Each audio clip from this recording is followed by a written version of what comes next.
One nation one election में जो high level committee की रिकमेंडेशंस थी उसको एक्सेप्ट किया है. High level committee recommendations on one nation one election, on simultaneous elections, that those recommendations have been accepted today by the Union Cabinet. And as you are aware, 1951 से 1967 तक election simultaneously होते थे. उसके बाद में 1999 में लॉ कमीशन ने अपनी 170th रिपोर्ट में रिकमेंड किया था कि one election to Lok Sabha and all legislative assemblies in 5 years होना चाहिए, जिससे कि देश में डेवलपमेंट चलता रहे. जो बहुत सारा खर्चा होता है इलेक्शंस के कारण वो न हो. बहुत सारा लॉ एंड ऑर्डर और क्रिमिनल जस्टिस सिस्टम जो बाधित हो जाता है, because policeman are totally deployed in maintaining the election law and order, वो सब जो बड़ा एक बहुत बड़ा एक डिसरप्शन रहता है वो ना हो.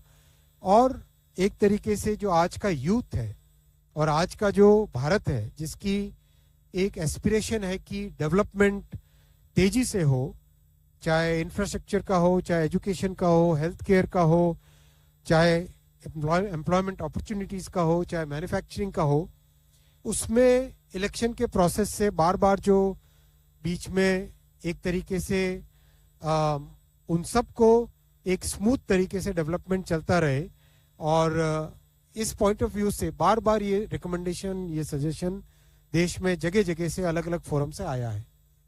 पार्लियामेंट्री कमेटी ने भी 2015 में अपनी 79th रिपोर्ट में कहा था गवर्नमेंट को कि suggest methods for simultaneous elections in 2 phases.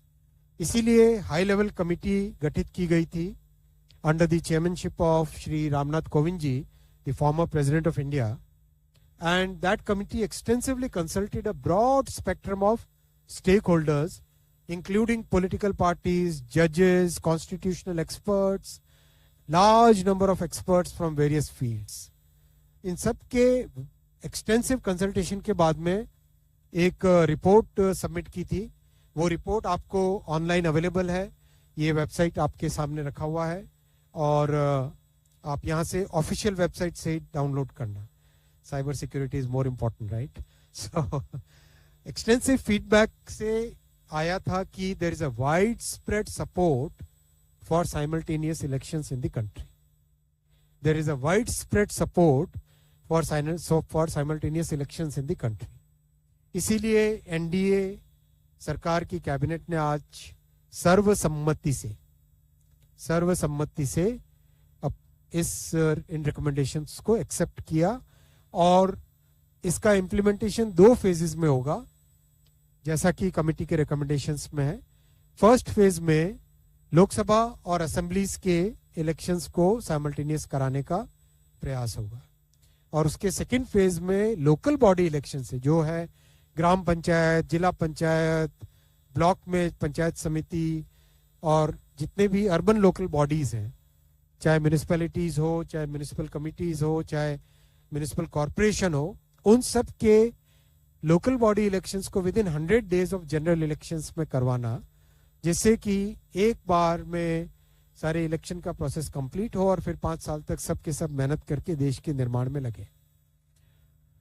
अब इस पे जो कमेटी के रिकमेंडेशंस हैं उनको पूरे देश भर में डिस्कशन किया जाएगा वेरियस फोरम्स में. वेदर इट इज आप सबका भी स्वागत है, आप सब भी इसके डिस्कशन में हिस्सेदार बने और सभी नौजवानों को, सभी जो इंडस्ट्री बॉडीज हैं, सभी जो दूसरे जितने भी फेडरेशंस, ग्रुप्स, हर एक तरह के जो सोशल ग्रुप्स हैं, उन सब का हम आह्वान करते हैं कि आप सभी इस पॉइंट को डिटेल में डिस्कस कीजिए, साइंटिफिक वे में डिस्कस कीजिए. कैसे वन नेशन वन इलेक्शन से इकोनॉमी को फायदा होगा, कैसे लॉ एंड ऑर्डर को फायदा होगा, कैसे देश की प्रगति बढ़ेगी, कैसे देश का डेवलपमेंट बढ़ेगा, कैसे ब्लैक मनी का संचार कम होगा, कैसे कितने मल्टीपल इसके जो इम्पैक्ट्स हैं उन सब के ऊपर डिस्कशन करें. और एक इम्प्लीमेंटेशन ग्रुप उसके बाद में क्रिएट किया जाएगा, जिससे जो लीगल प्रोसेसेस हैं उन प्रोसेसेस से इसको इम्प्लीमेंट करेंगे।